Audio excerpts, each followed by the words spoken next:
Nous, ce que nous pensons, c'est que nous avons l'hiver dernier, en janvier-février, perdu de très précieuses semaines dans le déclenchement du travail. Avec France Urbaine, on demandait à travailler avec le gouvernement. On a perdu de nombreuses semaines, cela a été évidemment dit et c'est su de tous. Là, nous appelons le gouvernement à vraiment monter un partenariat et ce partenariat, il doit passer sur la prévention.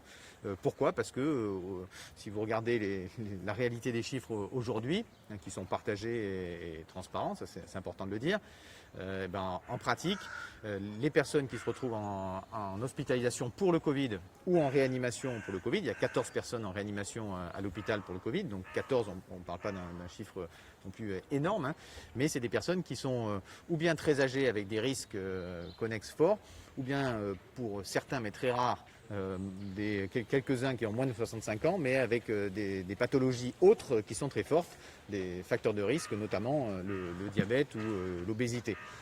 Donc pour nous, ce que nous souhaitons, c'est un message de prévention fort, national, accompagné dans un partenariat avec un message de prévention que nous allons porter de toute façon, nous, ville.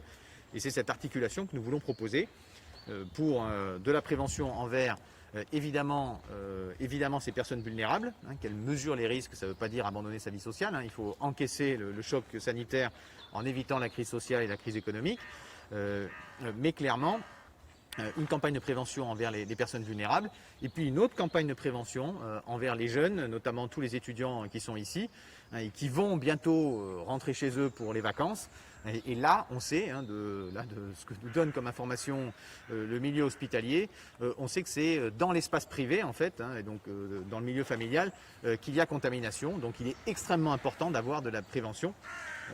Voilà, donc ça c'est pour nous le choix que nous faisons, portons et que nous appelons le gouvernement à ne pas perdre de temps et à agir, notamment dans cette prévention.